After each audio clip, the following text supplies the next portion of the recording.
Hoje nós queremos dar continuidade a uma sequência de palavras que temos compartilhado, que tem como tema aproximando de Deus, né? Nós temos colocamos em nosso coração de compartilhar alguns dias sobre os Salmos.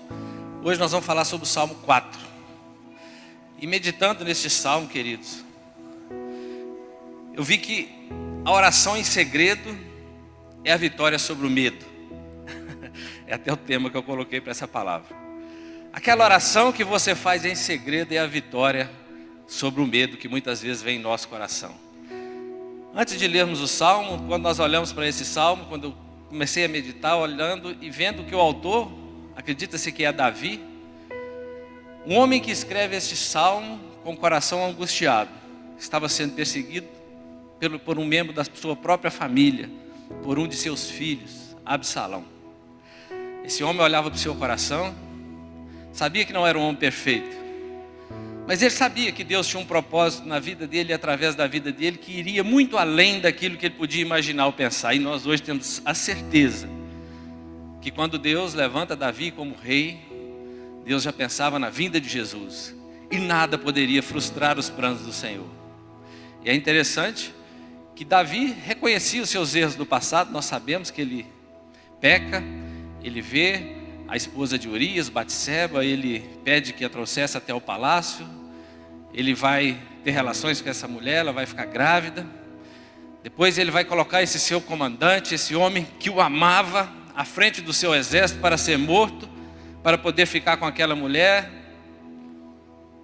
e ele, por um período, ele pensou que aquilo estava tudo encoberto, mas nós sabemos que Deus envia um profeta, Natã, até ele, e esse profeta o confronta profundamente, queridos. É um confronto tão grande no coração dele, que nós sabemos que daí para frente, Davi sabia que as consequências do seu pecado o acompanharia por toda a sua vida, apesar da promessa de Deus na vida dele. Hoje eu faço um alerta aos irmãos nessa manhã. Estejamos atentos à palavra de Deus, querido. Cuidado com o pecado. O pecado, quando entra, ele vem para matar, roubar e destruir. Nós vamos ver que alguns anos se passaram, os filhos de Davi cresceram, ele teve várias esposas, concubinas, o que Deus também nunca pediu que eles fizessem isso, Deus nunca os autorizou a isso, Deus tolerou esse período, e nós sabemos que tendo vários filhos, não foi um bom pai, não cuidou bem da sua casa. Nós sabemos que uma certa feita, uma filha de um casamento com um filho de outra esposa, esse filho se apaixona pela própria irmã, estupra sua irmã, e essa menina tinha um irmão chamado Absalão, que é esse que persegue a Davi nesse texto. E esse irmão fica muito irado, e ele deixa passar uns 2 anos, e ele vai assassinar o próprio irmão, aquele que havia abusado da sua irmã. Tudo isso dentro da casa do rei Davi, debaixo das barbas do rei Davi. E esse jovem foge com medo do seu pai por um tempo, depois ele volta, o seu pai o perdoa, mas aquela família já estava destruída. Esse menino não era um homem segundo o coração de Deus como seu pai. O seu pai pecou, se arrependeu e Deus o perdoou. Mas nós sabemos que as consequências sempre vieram na família de Davi, e nós vamos ver que esse rapaz agora, esse seu filho agora, tenta usurpar o trono do próprio pai. E ele vai usar de todas as suas artimanhas. Diz que ele era muito bonito, é talvez o cara mais bonito da região, né? Uma figura atraente. Ele se passa de extremamente simpático, carismático, recebe o povo nas portas de Jerusalém, da cidade, recebe o povo ali e vai dizer para o povo: mas vocês vão procurar o rei Davi, ele não vai ter tempo para atendê-los, quem dera se eu fosse o rei. E as pessoas, quando iam adorá-lo, porque era filho do rei, um príncipe, ele falava: que isso, vocês não têm que me adorar, vocês não têm que se curvar diante de mim, e os abraçavam. Tudo, querido, com um plano diabólico no seu coração, de convencer aquele povo que o seu pai não era o rei para aquela cidade, que na verdade ele seria o rei para governar o povo de Deus, trabalhando com mentira, trabalhando ali, né, com todas as suas artimanhas, para usurpar o trono do seu pai, aquele que foi ungido por Deus para ser rei sobre Israel. E o seu pai foge, então, e depois que ele se organiza, ele está agora com um grande exército, todos declarando que ele era o rei. Davi tem que fugir, e nessa fuga é que Davi escreve esse salmo. Davi foge, porque sabia que se permanecesse no palácio, seriam todos mortos. E ele foge com a sua família e deixa 10 das suas concubinas no palácio. E esse rapaz, esse seu filho, vai fazer algo tão terrível que ele vai ter relações com todas as concubinas do seu pai no palácio, lá de frente, no alpendre ali, do terraço, onde toda Jerusalém pudesse contemplar que realmente agora o seu pai já era, que ele agora seria o rei. Isso tudo estava no coração do homem, querido. Mas nada disso estava no coração de Deus. Deus tem um propósito para mim e para a sua vida, amém? Tem, querido, e vai muito além do que nós podemos pensar ou imaginar. O que nós precisamos é ser fiéis a Ele, é confiar nele, e tudo mais Ele fará. Então você que está com o seu salmo aberto aí, nós vamos ler, Salmo 4. Davi agora, perseguido pelo seu filho, que ele amava, já havia perdoado, não queria vê-lo morto. Davi vai dizer: responde-me quando clamo, ó Deus da minha justiça. Na angústia tu me deste alívio, tem misericórdia de mim, ouve a minha oração. Filhos dos homens, até quando vocês vão querer transformar a minha glória em vergonha? Até quando amarão a vaidade e buscarão a mentira? Algumas Bíblias vai estar escrito assim: Selá. Saibam, porém, que o Senhor distingue para si o piedoso. O Senhor me ouve quando eu clamo por Ele. Tremam de medo e não pequem. Consultem no travesseiro o coração e sosseguem. Selá. Ofereçam sacrifício de justiça e confiem no Senhor. Há muitos que dizem: quem nos dará a conhecer o bem? Senhor, levanta sobre nós a luz do teu rosto. Mais alegria me puseste no coração do que a alegria deles, quando eles têm fartura de cereais e vinho. Em paz me deito e logo pego no sono, porque só tu, Senhor, me fazes repousar seguro. Vamos orar. Senhor nosso Deus e Pai, em nome de Jesus, ó Pai, nós entendemos o contexto, Pai, mas o nosso coração, Senhor, também fica angustiado, ó Deus, quando, Deus amado, vemos situações parecidas, ó Deus, acontecendo nas nossas vidas, nas nossas famílias, no nosso meio. Fala conosco nessa manhã, Senhor. Abra os nossos olhos, abra os nossos ouvidos, resplandeça, Pai querido, a tua face sobre nós, ó Deus. Fale conosco mais uma vez nessa manhã, ó Deus amado. É o que nós te pedimos, em nome de Jesus, amém. É muito bacana poder ver como Davi transforma uma situação de angústia no seu coração num cântico de glória a Deus. Seu exemplo mostra qual deve ser a atitude de um cristão em tempo de crise, querido. Esse salmo é um salmo de lamentação, um lamento individual, mas também coletivo, e expressa a necessidade, querido, de todos nós, da libertação do Senhor em nossas vidas. Esse salmo também destaca um caráter que você precisa guardar no seu coração todos os dias, de um Deus acessível, um Deus que nós temos acesso, querido, que ouve a nossa oração. Estávamos aqui sexta-feira orando na convicção que Deus ouve a nossa oração, um Deus que ouve e responde a nossa oração. Pastor Davi pregou a semana passada sobre o Salmo 3. Alguns dizem que ele é o salmo matutino, para ser orado na parte, logo no início da manhã. Esse já é vespertino. Alguns dizem que esse salmo deveria ser orado no final da tarde, como era feito no templo em Jerusalém. Então, diante de tudo que nós já vimos, eu fiquei pensando o que Davi esperava de fato com este salmo. Naqueles dias, pensando naqueles dias, eu entendo que Davi estava doido para esse salmo chegar na mão do seu filho Absalão. Estava doido para esse salmo chegar na mão daqueles que o perseguia, o povo que se chamava por o povo de Deus. A Bíblia nos diz que se o meu povo, que se chama pelo meu nome, se humilhar e orar, se arrepender dos seus pecados, dos seus maus caminhos, eu ouvirei do céu, perdoarei os seus pecados e sararei a sua terra. É isso que Davi esperava, que Absalão e todo aquele exército, em posse desse salmo talvez, se arrependessem de avançar sobre o ungido do Senhor. Nós sabemos que não adiantou nada. eles avançaram, querido. E Absalão e todo o seu exército foi morto. Mas nós estamos aqui ainda, amém? Vivos para a honra e glória do Senhor. Que nós possamos aprender algumas coisas com esse salmo. A primeira coisa que eu aprendo dessa mensagem é que Davi vai tentar abrir os olhos dele para que buscassem o Senhor, para que olhassem para o Senhor quando ele diz: responde-me quando clamo, ó Deus da minha justiça. Na angústia tu me deste alívio, tem misericórdia de mim, ouve a minha oração. Davi nos exorta aqui para que possamos olhar para o Senhor. Responde-me quando chamo.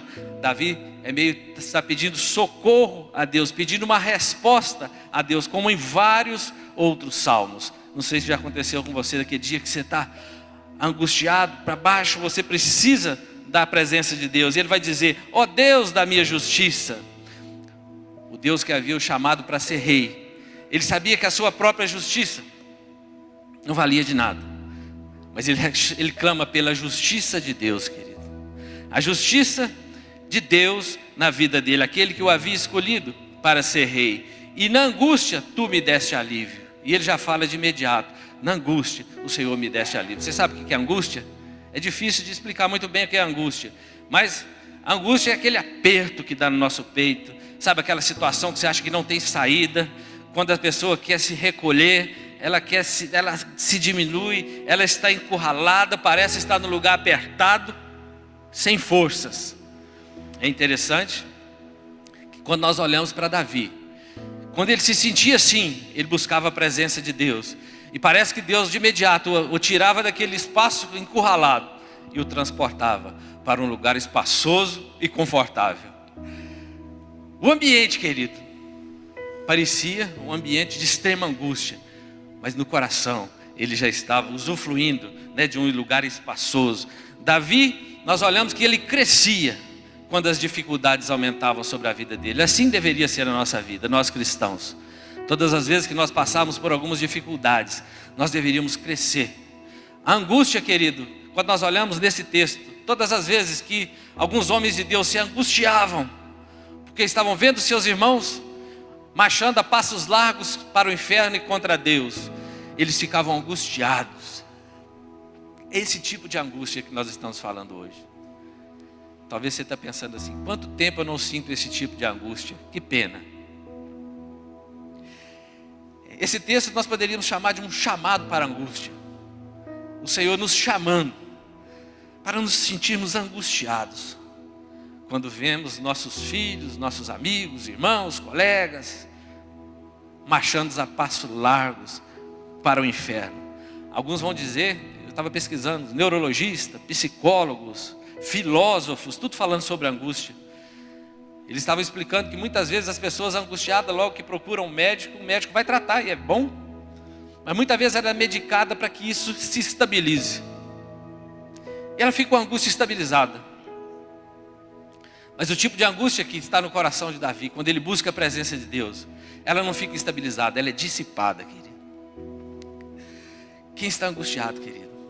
Nós falamos lá no início: busque a presença do Senhor, no secreto, e você verá como Deus vai restaurar a sua vida e a sua situação. Davi nos mostra isso, logo no início, do seu reinado ali, fugindo de Saul, antes de tomar posse do reino, fugindo de Saul na caverna de Adulão. Ele tem a possibilidade ali de até matar aquele seu perseguidor, mas ele não levanta a mão contra Saul, que também havia sido ungido por Deus. Ele aprendeu a honrar a Deus, querido, mesmo nos momentos de dificuldade. Ele sempre honrava a Deus. Davi agia segundo o que a lei lhe permitia naquela época. Quando nós olhamos para a justiça de Deus naquele tempo, quando você olha para o Velho Testamento, você tem que entender que ali é uma justiça retributiva. Nos atacaram, nós podemos retribuir. Mas nós estamos hoje, querido, num tempo onde a revelação já foi muito mais ampliada, onde nós podemos enxergar com muito mais clareza. Jesus diz assim: ame o seu próximo. Jesus não disse isso, Mateus 5,43 diz assim: vocês ouviram o que foi dito, ame o teu próximo e odeie seu inimigo. O que foi dito lá atrás, no tempo de Davi, no Antigo Testamento. Eu, porém, lhes digo: amem os seus inimigos e orem pelos que te perseguem. Eu fiquei pensando, querido, lá atrás, a arma muitas vezes era guerra, era militar. Sabe qual é a nossa guerra hoje, querido? A melhor arma que eu e você temos hoje para lutar contra todos esses levantes sobre as nossas vidas, sobre as injustiças que vêm até nós, Jesus nos ensinou. É o amor através do perdão. Eles ainda não tinham uma revelação completa, mas nós já temos. Hoje nós somos justificados por Jesus. E nós devemos refletir a sua justiça através dos nossos atos, principalmente de amor ao próximo e perdão ao nosso próximo. Aqui nós vemos que Davi tinha essa essência no seu coração. A segunda coisa que eu vejo é um alerta também, tanto para os seus amigos quanto para os seus inimigos. Davi ora no secreto, mas ele não quer aquilo só para ele. Ele alerta os seus amigos e os seus inimigos. Ele diz assim: filhos dos homens. Ele está dizendo assim: liderança, vocês aí que estão acompanhando Absalão, e vocês que fazem parte do meu exército, os valentes. Davi tinha uns valentes que o acompanhavam e que fazia tudo por ele. Até quando vocês vão querer transformar a minha glória em vergonha? Até quando amarão a vaidade e buscarão a mentira? E ele fala assim, e o texto, em algumas bíblias vai estar escrito Selá, acrescentado depois, que todas as vezes que esse texto fosse lido ou cantado, principalmente cantado, louvado no templo, quando chegava nesse ponto, a ideia Selá é que o louvor, aqueles que cantam deveriam parar de cantar. Eu fico imaginando talvez só o fundinho musical tocando, para que aqueles que ouviram essa mensagem pudessem agora refletir sobre o que estava escrito. Filho dos homens, até quando vocês querem transformar a minha glória em vergonha? Isso é o homem segundo o coração de Deus, Davi. Mas Jesus pode fazer essa pergunta para nós ainda hoje, querido. Até quando vocês vão querer transformar a minha glória em vergonha? Quando eu estava meditando nessa palavra, eu fiquei pensando nisso, querido. Como temos representado o Senhor Jesus? Como as pessoas olham para nós? Até quando? Até quando amarão a vaidade e buscarão a mentira? E eles acrescentaram depois, lá na frente, Selá, raciocine, pense um pouco sobre isso. Nós sabemos que a vaidade era o motivo que fazia com que Absalão pudesse tomar o trono junto com aqueles que ele havia convencido. E isso era pecado. Deram ouvido às bajulações de Absalão, e Deus, na verdade, tem pensamento de paz para o seu povo, para aqueles que se convertem verdadeiramente a Ele. Amém? Deus tem pensamento de paz. E esse pensamento que Davi tinha, que esse povo que ouvisse, né, esse salmo, eu vejo que aqui é um chamado para a reflexão. E a pergunta foi: até quando amarão a vaidade, buscarão a mentira? Até quando, né, não me representarão?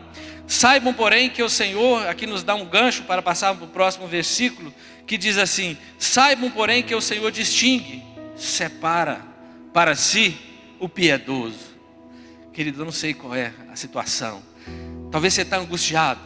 Busque a presença do Senhor, mas crendo nessas verdades. O Senhor separa para si o piedoso, aquele que é justo, aquele que é justificado por Jesus, aquele que anda com o Senhor Jesus. O Senhor distingue, o separa. O Senhor me ouve quando eu clamo por Ele. Davi está falando para aqueles, seu exército, mas também para o inimigo. Preste atenção, cuidado. Preste atenção com o que vocês estão fazendo. Filhos dos homens, até quando vocês vão querer transformar a minha glória em vergonha? Preste atenção, o Senhor ouve quando eu clamo por Ele.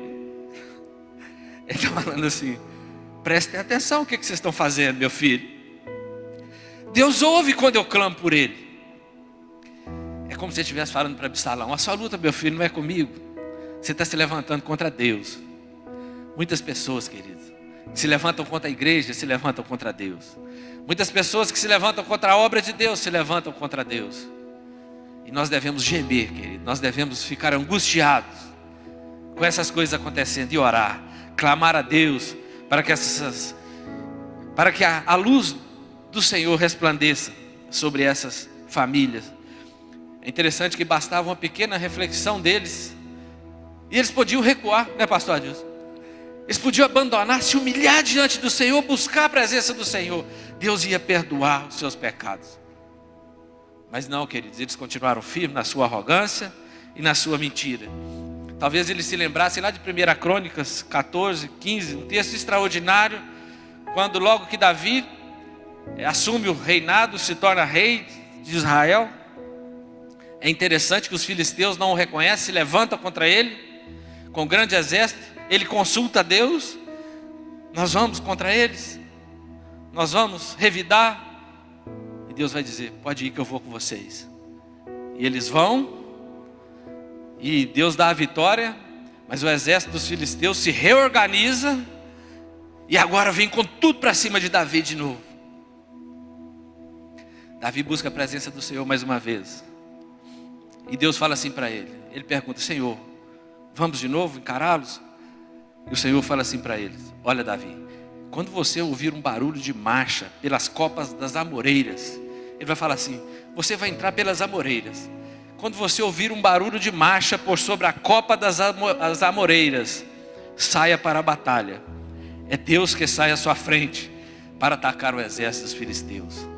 Ele falou assim para Davi: fica atento, quando você ouvir um barulho em cima da copa das árvores, você pode sair para o exército, que eu sou o general de guerra e já estarei à frente de vocês. E nós sabemos que foi dizimado aquele povo. Então quando Davi olha para essas coisas, o que Deus já tinha feito, e esses irmãos ali, o seu filho, aquele povo sabia dessas verdades, mas mesmo assim se levantavam contra Deus. Por isso eu falei lá no início, querido, nós temos que fugir da aparência do mal. O pecado gera morte, querido, traz consequências terríveis. Davi sabia que aquelas consequências do seu erro do passado estavam refletindo dentro da sua casa, e ele não podia fazer nada. A única coisa que ele podia fazer é clamar pelo seu filho, pedir ao seu filho para que se voltasse para Deus, e não lutar contra Deus. Davi sabia, achei muito interessante um termo que diz assim: em sua graça o Senhor nos dá aquilo que nós não merecemos. Em sua graça o Senhor nos dá aquilo que não merecemos, e em sua misericórdia não nos dá aquilo que merecemos. Em sua misericórdia nós merecíamos a morte, a cruz, mas Ele não nos dá isso. Já enviou Jesus para morrer em nosso lugar. Então Ele é misericordioso, querido. Não interessa o que fizemos, interessa se nós queremos ter Jesus em nossa vida e caminhar com Ele e tê-lo como Senhor e Salvador da nossa vida, tê-lo como general de guerra, aquele que peleja nossas causas. Por isso, quando nós nos angustiamos por algo, por situações que estão alinhadas com o coração de Deus, querido, Davi vai dizer aqui: você pode ficar em paz, que Deus ouve a sua oração. E a terceira mensagem que eu vejo, Davi tentando agora encorajar o seu povo. Ele dá um alerta, ele traz uma mensagem para o seu povo, e ele diz assim: tremam de medo e não pequem. Ele traz uma mensagem de encorajamento, querido. Ele havia dito assim: o Senhor me ouve quando eu clamo por Ele. Vocês sabem que Deus peleja nossas causas.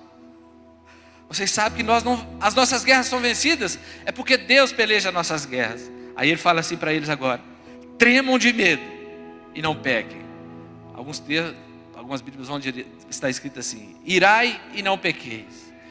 Ele está falando assim: se vocês têm um sentimento de ódio aí no coração, queridos, vocês que estão do meu lado pelos nossos inimigos, tira isso do seu coração. Nós não vamos guerrear com eles baseado na nossa ira. Se tivermos que enfrentá-los, nós vamos enfrentá-los baseado na justiça de Deus, na misericórdia de Deus. E a mesma coisa com os inimigos, ele vai dizer, é bem isso. E ele vai dando algumas instruções, 5 delas encontramos nesse texto. Tremam de medo e não pequem. Ele diz assim: não pequem, não alimentem essa raiva, esse ódio no seu coração. Você já viu que na ira nós muitas vezes falamos aquilo que não devemos? Já aconteceu com você? Sim ou não? Ah, você com o celular na mão, hein? Com o WhatsApp, o Twitter lá, hein? Está irado no coração e já solta os cachorros ali, né? Já fala tudo que devia e não devia, depois arrepende. Na ira falamos o que não devemos. E eu fico pensando, Aquela pergunta lá atrás, de Jesus para mim e para você. Até quando vocês vão querer transformar a minha glória em vergonha? Povo de Deus entrando nessas brigas que não são nossas. Se o meu povo, que se chama pelo meu nome, se humilhar e orar, me buscar, se arrepender dos seus maus caminhos, eu ouvirei do céu, perdoarei os seus pecados. Ele vai dizer assim, Paulo vai dizer em Efésios 4:26, irai-vos e não pequeis, não se põe o sol sobre a vossa ira, nem dê lugar ao diabo. Agora, Paulo já com uma revelação muito mais ampla do que Davi tinha naquele tempo, Jesus já havia vindo, o Salvador, agora ele com a visão clara da justiça de Deus, através de Jesus na sua vida, ele vai dizer, irai-vos e não pequeis. Ele pega aquele texto lá de Davi emprestado, e diz assim, não se põe o sol sobre a vossa ira. Ele está falando assim, não vai dormir com essa ira no seu coração não. Peça perdão, apresente isso diante de Deus, peça a Deus para limpar o seu coração. Se você for oferecer se você estiver entregando uma oferta, retenha a sua oferta, vai lá, resolve com seu irmão, depois você oferta. Ele está falando assim, apaga essa ira do seu coração. E a sequência, nem dê lugar ao diabo. Uma vez que essa ira está acesa, querido, e nós não ouvimos a palavra de Deus, nós vamos dar lugar ao diabo. E o diabo veio para matar, roubar e destruir nossa família, nossa vida, nossos sonhos, os projetos de Deus na nossa vida. Ele veio simplesmente para destruir. E isso tomou conta do coração de Absalão. Mas há uma ira santa, sim ou não? Existe ira santa?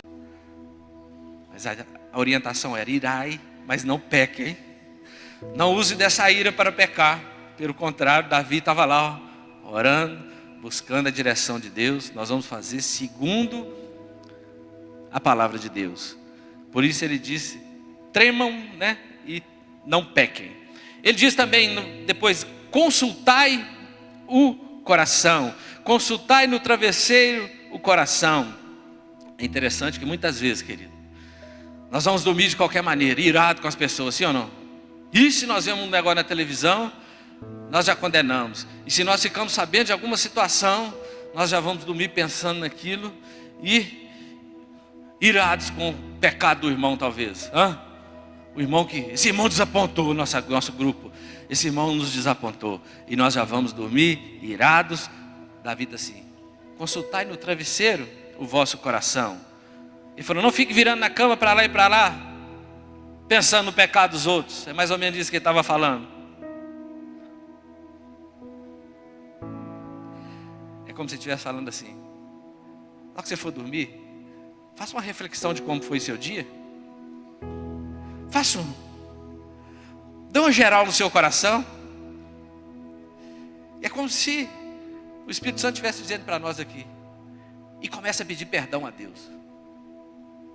Já olha e já vai pedindo perdão a Deus. Porque durante o dia, querido, não sei se é com você assim, mas se nós não vigiarmos e orarmos em todo o tempo, nós caímos em muitas situações. É interessante que quando Jesus vai nos dizer, né, falando da nossa justiça, né, quando nós olhamos o cisco no olho do outro, mas não tiramos a trave que está no nosso olho, né? Jesus vai dizer para aquele povo assim, hipócrita, primeiro tira a trave do seu olho, então você verá claramente para tirar o cisco do olho do seu irmão. Jesus está dizendo assim, falando para os fariseus, hipócritas, por que vocês não tiram a trave primeiro, para depois poder corrigir os seus irmãos? Queridos, se nós queremos honrar ao Senhor, nós precisamos de buscar, de caminhar em uma vida de santificação. Perfeição não temos ainda. Perfeição teremos na glória, amém? Perfeição só lá na glória. Mas uma vida, buscar essa vida de perfeição, essa vida de santificação, através da oração, através da intimidade com o Senhor Jesus, através das Escrituras. E Ele vai dizer assim, consultai lá no travesseiro e sossegai, fica sossegado. Ele está assim, faça um check-up no seu coração.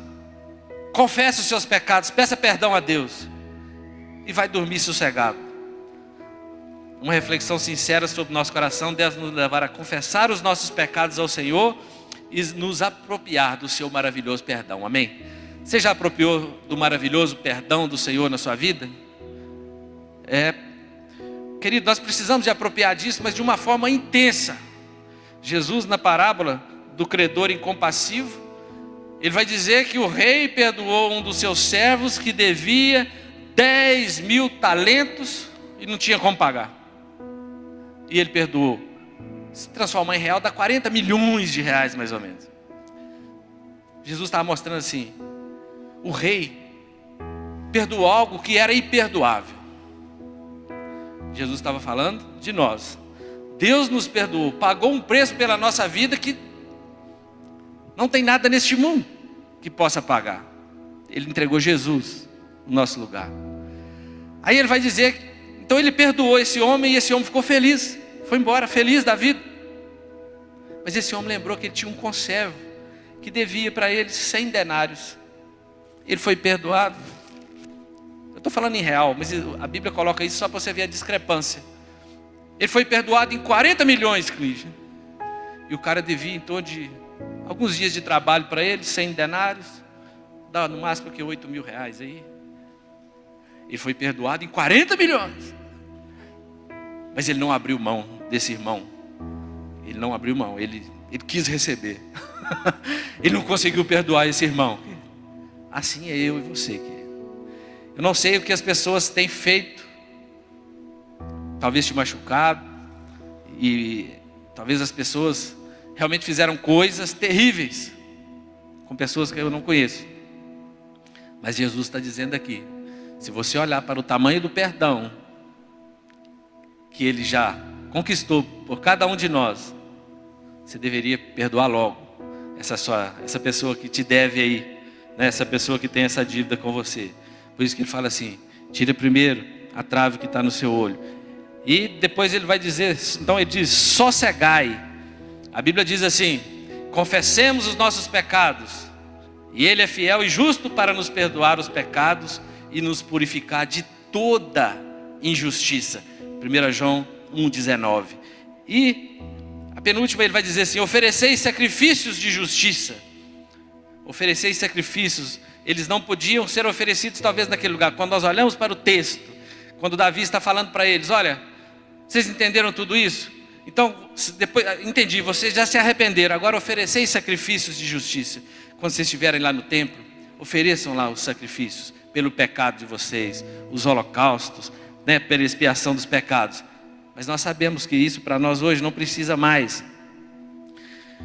É interessante que Jonas, quando em 2,9 diz assim, quando ele está lá, desobedece a Deus, foge, depois, né, ele é jogado no mar, o grande peixe o engole, lá no ventre do peixe ele diz, mas com a voz do agradecimento eu te oferecerei sacrifício, e o que eu prometi cumprirei, ao Senhor pertence a salvação. Jonas está lá no ventre do peixe, ele lembra de Deus, ele ora, ele vê que Deus ouve do céu e ele vai dizer, mas com a voz do agradecimento eu te oferecerei sacrifício, o que prometi cumprirei, ao Senhor pertence a salvação. Naquele tempo, então, ofereciam ali sacrifícios, quer dizer, agora eles iam demonstrar literalmente a Deus, né, que haviam se arrependido dos seus pecados ali naqueles dias. Eu fico pensando, né, que quando nós dormimos nós fazemos a mesma coisa, né? Você pede perdão a Deus pelos nossos pecados, pelo que fizemos durante o dia. E a última coisa ele diz assim, confiai no Senhor. Ele sabia que Absalão estava confiando em sua liderança. Em que você confia? Onde está a sua confiança plena? O que te move? Ele sabia que Absalão confiava na sua liderança, no seu exército, nas suas estratégias, na sua popularidade, e nem queria saber do Senhor. Ele estava bem equipado, ele estava poderoso, né, pastor? Ele olhava assim e falava, ninguém pode com nós, estamos, né? E o seu pai estava dizendo assim, confiai no Senhor, confia nessas coisas, não. Essa é a mesma palavra para hoje, querido. Onde está a sua confiança? Sabe aquela angústia que vem no nosso coração, que nós buscamos ao Senhor, pela vida dos nossos irmãos?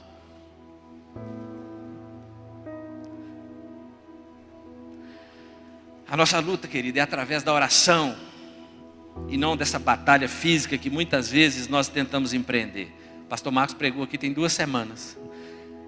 Esses reis se reuniam para se levantar contra Deus. E o que é que Deus fazia?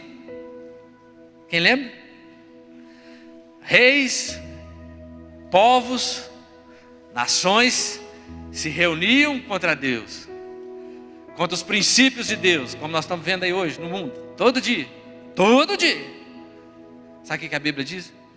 Deus ri deles. Não tem oposição, querido. É impossível. A Bíblia diz que Deus ri deles. O problema é que Davi, sabendo dessas verdades, olha que coisa mais triste do mundo, vindo seu filho marchando a passos largos contra esse Deus poderoso, aquele que diz assim: quando você escutar o barulho em cima das copas das árvores, você pode entrar que eu já estarei à sua frente. É o mesmo, querido. Você acha que Deus mudou, Joãozinho? Mudou não, é o mesmo Deus de ontem, é o mesmo Deus hoje. A situação está difícil para você, querido? Confie no Senhor. Davi está dizendo assim: abra seu coração de verdade, confia no Senhor, busque a presença dEle, confesse os seus pecados, abra seu coração. É isso que Ele quer. Se o meu povo que se chama pelo meu nome. Ele sabe a situação, mas Ele quer ouvir. Ele precisa ouvir da sua boca. Davi sabia que apesar de ser rei, e nós sabemos disso, de ser um estrategista muito maior do que Absalão, militar, coitado de Absalão, se quisesse comparar, até o exército, mas ele também era um pastor amoroso, que se importava com seu povo. Davi, além de rei, ele era um pastor amoroso, querido. Ele importava com: não ir, vocês não podem ir, vocês não podem pecar contra Deus. Nós somos diferentes. Saiba que a situação espiritual do povo, ele sabia que a situação espiritual do povo era muito mais importante do que as aptidões militares.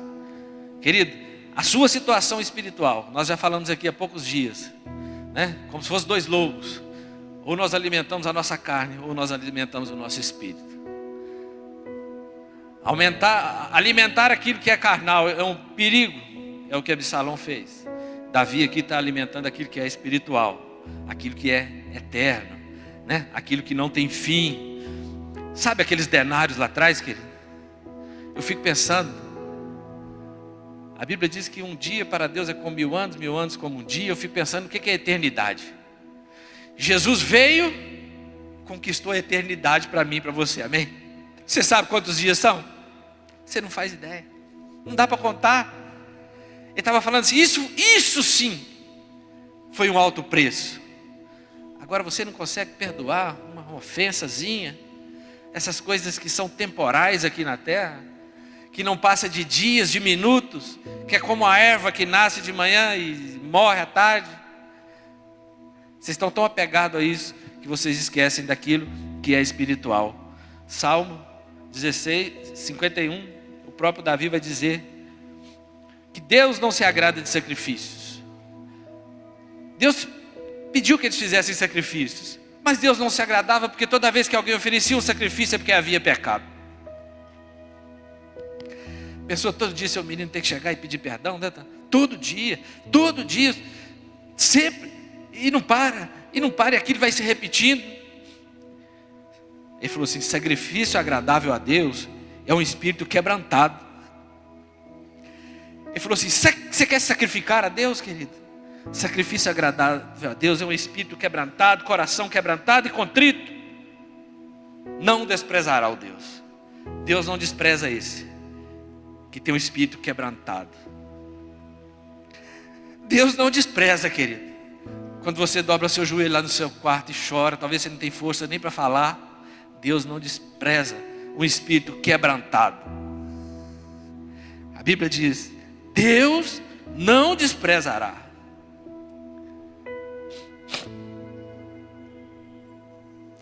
E a última e quarta mensagem que eu entendo, vejo nesse texto: eles deveriam louvar a Deus. Os líderes de Davi ouviram, o que os povos estavam dizendo. Eles estavam desanimados talvez ali, o exército que viria era muito grande. E ele diz assim: quem nos dará a conhecer? Quem pode nos tirar dessa situação? Eles vão falar, isso está dito lá no versículo 6. Quem nos dará a conhecer o bem? Quem poderá nos socorrer? Talvez você está fazendo essa pergunta. Quem pode me tirar dessa situação? Quem pode me socorrer? Eles estavam tensos, queridos. Estavam tensos de um lado do outro. Eles estavam ali, os nervos à flor da pele. E Davi diz assim: Senhor, levanta sobre nós a luz do teu rosto. Olha para você ver que Davi, na presença de Deus: Senhor, diante de toda essa situação, levanta sobre nós a luz do teu rosto. Levantar a luz do rosto da ideia assim: manifesta sobre nós a tua bondade, Senhor. Esse brilho fala também de uma alegria. Ele vai dizer: mais alegria me puseste no coração do que a alegria deles. Davi, aquele que está sendo perseguido, está assim: eu estou muito mais feliz do que eles. Eles acham que já venceram a batalha. Eu estou muito mais feliz do que eles. Ele vai dizer assim: o povo de Israel gostava muito de casamentos, fazia muitas festas. Na época da colheita fazia muitas festas. Ele vai dizer: quando eles têm fartura de cereal e de vinho, ele diz assim, vou repetir: mais alegria me puseste no coração do que a alegria deles quando eles têm fartura de cereal e vinho. O Senhor me pôs mais alegria no coração do que o dia que eles estão mais alegres, que é o dia da colheita, que é o dia dos casamentos. Aquela felicidade deles é temporária, mas essa que o Senhor colocou no meu coração, essa não tem nada que pode comparar. É o que Davi está falando. Isso, querido, deveria ser aquilo que nós busquemos a cada dia. Aí ele vai dizer assim: em paz me deito e logo pego no sono, porque tu, Senhor, me faz repousar seguro. Pensa agora, o exército está vindo, Davi. Jesus, o barco vai afundar, a tempestade. Jesus estava lá descansando. Como é que está a sua situação, querido? Jesus, meu barco vai afundar. Calma, querido, nós estamos juntos. Jesus está no seu barco, né? Jesus está na sua vida. Por que você está apavorado? Deus estava no coração de Davi, querido. Quando ele orava, ele sabia que Deus estava presente. Ele não orava para um Deus distante e ausente. Ele orava para um Deus presente. Talvez lá na sua cabana, lá no meio, né? Não sei onde ele estava fugindo. Esse é o meu e o seu Deus, amém? Ele é o Deus presente, querido. Um Deus acessível e não um Deus distante. Porque pecar contra um Deus distante, as pessoas pecam com facilidade. Você consegue manusear. Quando nós falamos de um Deus que muitas vezes é tratado como uma estátua, às vezes, né, você muda de lugar. Nós estamos falando de um Deus presente, querido. Davi nesse tempo nem sacerdote tinha com ele, pastor Donai. Lá quando ele estava na caverna de Adulão, talvez lá tivesse, mas aqui não. Ele fugiu às pressas, querido. Era ele e Deus. Sabe aquela intimidade? Está aqui. Aquela intimidade, eu e Deus, né? Era eles. Aí ele fala assim: em paz deito e logo pego no sono. Como é que tem sido seu sono? Tem dormido bem, querido? Tem dormido em paz? Você rola na cama para lá e para cá? Porque só tu, Senhor, me faz repousar seguro. Vou adiantar aqui rapidamente. É interessante que essa paz que esse texto faz, essa em paz me deito, shalom, significa muito mais do que uma ausência de conflitos. Eu estava estudando um pouco sobre isso. Da ideia de uma adequação, de uma confiança. Sabe o que é plenitude de vida? Eu fico pensando que essa palavra é muito interessante, que a Bíblia diz que Jesus veio na plenitude dos tempos. Quando estava tudo preparado, Jesus veio. Essa paz é a mesma coisa aqui. É aquela paz que já foi preparada por Deus para mim, para você, que já está disponível. Sabe quando Jesus fala que gostaria de ser como, nos trazer debaixo das suas asas como a galinha, protege os seus pintinhos, né? É dessa paz que ele está falando. Eu durmo sossegado, apesar das dificuldades. Esse salmo vai nos mostrar, querido, um rei poderoso sendo perseguido, como poderia ser o cara mais humilde, que também é perseguido nas nossas vidas, o mais famoso, ou aquele mais anônimo.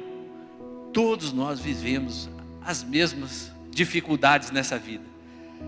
A diferença está naquele que confia no Senhor e naquele que não confia no Senhor, independente de quem seja. E é bom que a Bíblia nos mostra um rei poderoso, um homem que foi ungido por Deus, passando por dificuldade. E muitas vezes nós não aceitamos, nada em nossas vidas. Nós sabemos que Deus estava trabalhando na vida dele. Eu fico pensando que Davi, muitas vezes quando ia dormir, ele lembrava daquilo que Deus havia dito lá atrás, através de Moisés. Moisés chama Arão, vai dizer para Arão e para os seus filhos, diz assim para eles: abençoe os filhos de Israel do seguinte modo. Número 6, 23. Moisés chama eles e fala assim: você vai abençoar o meu povo da seguinte maneira: o Senhor os abençoe e os guarde. Quando ele fosse abençoar os irmãos, ele ia impor as mãos e dizer: o Senhor os abençoe e os guarde. Senhor, faça resplandecer seu rosto sobre vocês e tenha misericórdia de vocês. O Senhor sobre vocês levanta o seu rosto e lhes dá a paz. É como se fosse uma oração sacerdotal, né? Ele pede que todas as vezes eles declarassem isso sobre o povo de Deus. Você pode estender a sua mão assim? Ó Senhor, abençoe aqui, ó Deus, a tua igreja e os guarde, ó Pai. Faça resplandecer seu rosto sobre a vida dos irmãos, ó Deus. Tenha misericórdia, Pai, de nós. Senhor, sobre eles levante o teu rosto, ó Pai, e lhes dê a tua paz, Senhor. Olha o que Davi sabia que Deus havia dito para ele. Você recebe isso, querido, em nome de Jesus? Pois é. Davi, quando ia dormir sossegado, ele sabia que tinha essas verdades a respeito dele. E elas não mudaram não, queridos. Concluindo, cadê o louvor? O pessoal pode tocar uma música aqui? Vai dar tempo de voltar o louvor? Reinaldinho, vai dar tempo do louvor voltar? Se for, pode descer, por favor. Conclusão. Deuteronômio 33:2 diz assim: o amado do Senhor habitará seguro com ele. Todo o dia o Senhor o protege e ele descansa nos seus braços. Vou repetir: o amado do Senhor habitará seguro com ele.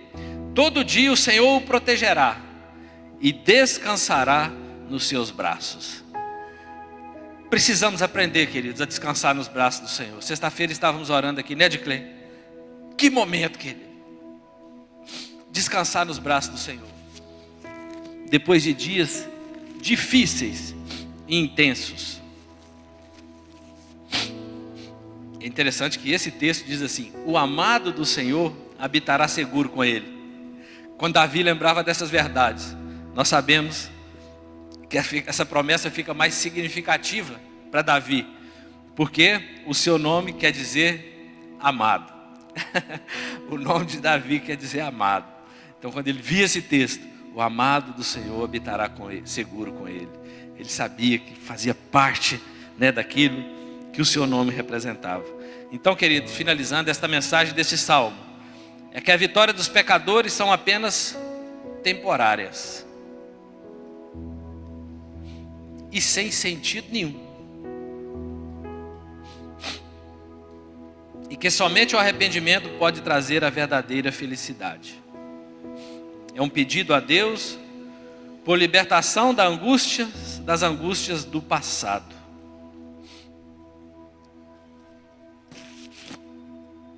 Eu queria só finalizar com uma última historinha da Bíblia também. Neemias capítulo 1, compartilhamos aqui esses dias também. A Bíblia diz que depois da segunda vinda, da primeira vinda do povo da Babilônia, volta para Jerusalém. Eles voltam ali para reconstruir as suas vidas e tal. Mas passou décadas, queridos. Houve um levante tão grande do inimigo contra eles, que eles não conseguiram nem reconstruir o templo. E vem Esdras depois, um outro homem de Deus, para reconstruir a questão espiritual de Israel. mas a cidade ainda continuava destruída.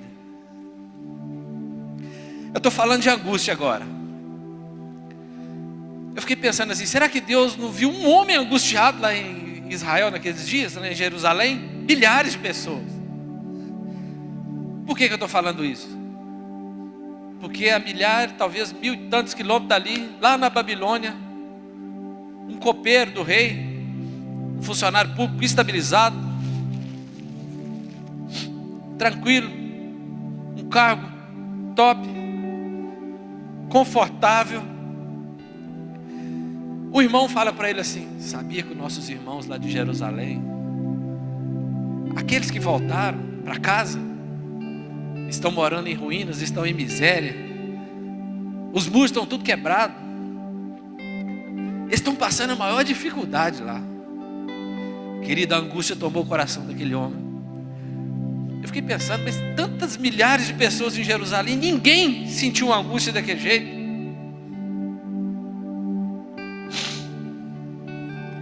E ele vai orar, vai chorar pelo povo, vai jejuar dias e dias. Estava a ponto de não aguentar, porque o rei olha para ele e fala assim: o que é isso que está acontecendo com você? Você está doente? Chegar diante do rei com a cara batida, querido, era muito arriscado. Mas ele chegou com a cara abatida diante do rei, porque ele não aguentava mais aquela angústia no seu coração. Ele sofria pelos seus irmãos. E ele conta a história, e o rei, depois você pode ler lá em Neemias, no capítulo 1. O rei vai autorizar que ele pudesse voltar para Jerusalém, então, para cuidar dos seus irmãos.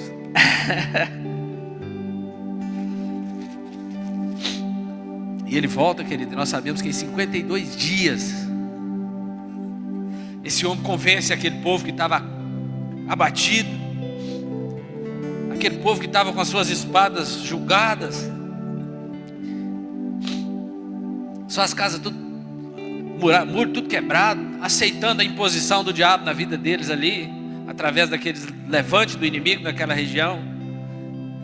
Mas ele volta, querido, com uma única estratégia: que Deus era com ele, e de reconstruir aqueles muros, custe o que custar. E ele convence aquele povo, querido, a lutar com toda a perseguição que viria contra eles. Cada família começou a assumir o seu papel. Cada família, querido, entendeu: que é isso? Cadê as promessas de Deus? Essas promessas que eu falei aqui hoje, querido, não é para ser jogadas ao vento. Elas precisam cair no seu coração, para Deus poder mudar sua família, mudar sua história, mudar sua casa, mudar seus relacionamentos, mudar a história do seu filho, do seu vizinho, da sua mãe. Porque ele convenceu esse povo, querido, que quem pelejava por eles era Deus. Maior era o que estava neles do que aqueles que estavam lá no mundo. E a Bíblia diz que eles passam a mão na espada, uma na pá, fazendo os muros, e a outra na espada, lutando contra o inimigo. Como é que você tem lutado na sua casa contra os inimigos? Qual é seu instrumento de ataque? É o WhatsApp? É o Twitter? Não, aqui ó. O nosso instrumento de ataque é a palavra de Deus, querido. É Deus na nossa vida. E a Bíblia diz que em 52 dias, aquilo que já estava em ruínas, talvez há um século, quase. Quantas gerações passaram por lá, querido? Um século. Acredite-se que 40 anos é uma geração, 4, 8, 12. Talvez 3 gerações passou por lá, homens e mulheres apáticos. Povo de Deus, que não sabe usufruir da presença.